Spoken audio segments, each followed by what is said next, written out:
अच्छा है कि सर्जरीज के दौरान हमें कोई दर्द महसूस नहीं होता और ये आज की बात है, क्योंकि पहले ऐसा नहीं होता था। एनेस्थीसिया के आने से पहले सर्जरीज काफी पेनफुल हुआ करते थे। पेशेंट्स को अल्कोहल, ड्रग्स या सर पे वार करके बेहोशी में सर्जरीज परफॉर्म की जाती थी और आधे पेशेंट्स तो सर्जरी के शॉक से भी मर जाते थे। लेकिन ये सब कुछ बदल गया एक डेंटिस्ट के एक पब्लिक डेमोन्स्ट्रेशन के बात से। Hi everyone, this is Kaushik Shandilya. इस वीडियो में हम एनेस्थीसिया कैसे मेन स्ट्रीम में आया और क्वीन विक्टोरिया किस तरह से इसके डेवलपमेंट में इन्वॉल्व थी, इसकी कहानी बताएंगे।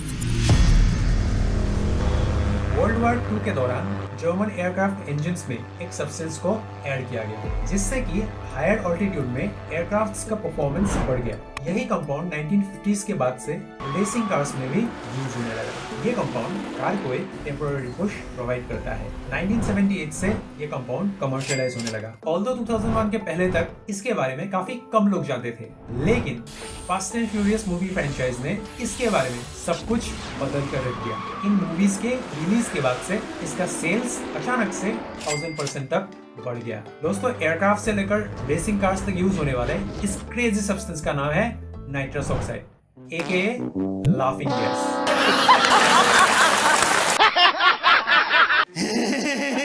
लास्ट वीडियो में हमने ऑक्सीजन के डिस्कवरी के बारे में बात करी थी और कैसे इसने केमिस्ट्री की नींव हिलाकर रख दी, इस बारे में आपको डिटेल में बताया था। जोसेफ प्रिस्ली, जिन्होंने ऑक्सीजन डिस्कवर किया था, उन दिनों वे काफी गैसेस के साथ खेल रहे थे और उन्होंने इन गैसेस को सेपरेट कर दिया था। 1772 में प्रिस्ली ने नाइट्रस ऑक्साइड को सेपरेट कर दिया और उन्हें एक कलरलेस गैस मिला, लेकिन प्रिस्ली इसका कुछ एप्लीकेशन ढूंढ नहीं पाए। फिर एक scientist Humphry Davy newly discovered gases को एक एक करके इनहेल करने लगते हैं। उन दिनों गैसेस को इनहेल कर करके केमिस्ट गैसेस के प्रॉपर्टीज के बारे में पता लगाते थे। उन्होंने कार्बन मोनोऑक्साइड को इनहेल करके देखा और फिर उन्हें चक्कर आना शुरू हुआ। उनकी सांस रुक गई, वो बेहोश हो गए और उन्हें ठीक होने के लिए कुछ घंटों तक लग गए। और फिर नाइट्रस ऑक्साइड को इनहेल करके डेवी तो जैसे पागल ही हो गए। वो जोर जोर से हंसने लगे। हर बार इनहेल करने पर उन्हें एक किक मिलने लगा और वो कंटिन्यूअसली इसको इनहेल करने लगे। फिर वो अपने फ्रेंड्स एंड कॉलीग्स को इसका चस्का देने लगे और देखते ही देखते अर्ली 1800s में ब्रिटेन और अमेरिका में लाफिंग गैस पार्टीज पॉपुलराइज होने लगे।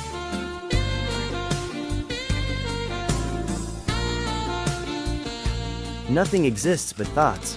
The universe is composed of impressions, ideas, pleasures, and pains. Nitrous oxide के इन्फ्लुएंस में डेवी ने कहा। सन 1800 में डेवी लाफिंग गैस को सर्जरीज में इस्तेमाल करने की प्रोबेबिलिटी जताते हैं, लेकिन उन्होंने कभी इसे खुद से ट्राई नहीं किया। 1844 में एक डेंटिस्ट होरिस वेल्स ने एक लाफिंग गैस पार्टी के दौरान नाइट्रस ऑक्साइड को एनेस्थीसिया के तौर पर यूज करने का सोचा और इसके इन्फ्लुएंस में अपना एक दांत निकलवा लिया।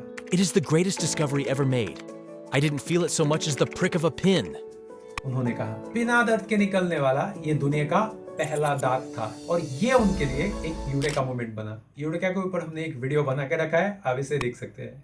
वो लाफिंग गैस को यूज करके डेंटिस्ट्री को हमेशा के लिए बदल देने चले। उन्होंने 12 पेशेंट्स का दांत इस प्रोसीजर से सक्सेसफुली निकाल लिया। इसी से कॉन्फिडेंट होकर 1845 में वो बॉस्टन के मैसाचुसेट्स जनरल हॉस्पिटल में सर्जन्स, डेंटिस्ट्स और मेडिकल स्टूडेंट्स को बुलाकर एक डेमो देने चले। एक पेशेंट का दांत उसे नाइट्रस ऑक्साइड देकर निकालने लगे। सबकी निगाहें उन पर जमी हुई थी, क्योंकि इस डेमो का सक्सेस सर्जिकल पेन को हमेशा के लिए खत्म करने वाला था। वेल्स ने दांत निकाल लिया और पेशेंट दर्द से चीख उठा।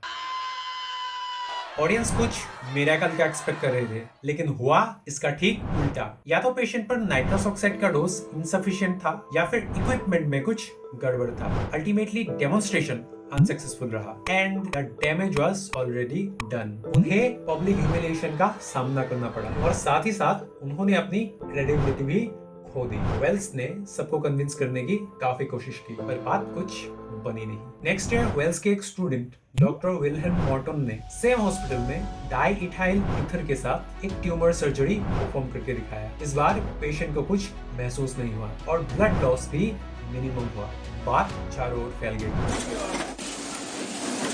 ऑल्दो इसके बाद से ईथर का यूज तेजी से फैलने लगा था, लेकिन इसमें कुछ खामियां भी थी। ये पेशेंट के ऊपर स्लो रिएक्ट करता था, इसका गंध काफी इरिटेटिंग था और फ्लेमेबल होने के साथ साथ इससे रिकवरी में भी टाइम लगता था। इसी से परेशान होकर एक फिजिशियन जेम्स यांग सिम्पसन ने एक ऑल्टरनेटिव ढूंढ लिया, क्लोरोफॉर्म।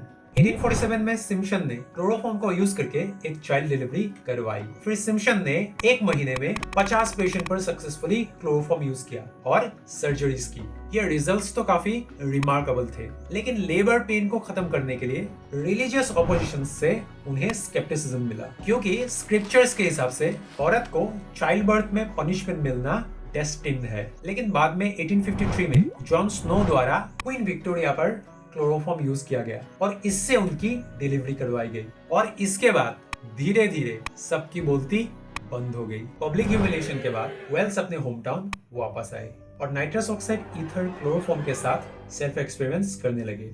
मेंटल ब्रेकडाउन तो उनका हो चुका था और इन एक्सपेरिमेंट्स के चलते वो क्लोरोफॉर्म से एडिक्ट भी हो गए। और इसी के इन्फ्लुएंस में एक बार उन्होंने एक औरत पर एसिड फेंक दिया, उनको जेल हुई और नेक्स्ट डे क्लोरोफॉर्म इंजेक्ट करके उन्होंने खुदकुशी कर ली। वैसे तो क्लोरोफॉर्म काफी पॉपुलर था, लेकिन बाद में इसके भी साइड इफेक्ट्स सामने आने शुरू हुए। क्रिमिनल एक्टिविटीज में क्लोरोफॉर्म यूज होने के साथ साथ इसके यूज से हार्ट रिस्क और लिवर टॉक्सिसिटी के केस भी बाहर आने लगे और इसलिए कई देशों में इसके ऊपर बैन लगना शुरू हुआ। और तमाम घटनाओं के बाद फाइनली 1863 से नाइट्रस ऑक्साइड फिर से प्रचलन में आने लगा और वेल्स ने जो नींव रखी थी उसकी सराहना उन्हें मिली, पर इसके लिए वो इस दुनिया में रहे नहीं। नाइट्रस ऑक्साइड आज तक एक सेफ एनेस्थेटिक माना जाता है और डेंटिस्ट्री में आज भी इसे यूज किया जाता है। आज की डेट में सेफ एनेस्थेटिक के तौर पर प्रोपोफॉल, सेवोफ्लोरेन, आइसोफ्लोरेन, लिडोकेन, ब्यूपिप ये सब यूज किए जाते हैं। तो दोस्तों ये थी एनेस्थीसिया के डेवलपमेंट की कहानी। अगर तुम इस वीडियो से कुछ नया सीखे तो प्लीज अपने एक दोस्त से जरूर शेयर करो और हमने जो ऑक्सीजन डिस्कवरी वाली कहानी बताई है उसे आप यहाँ देख सकते हो। Thank you so much for watching.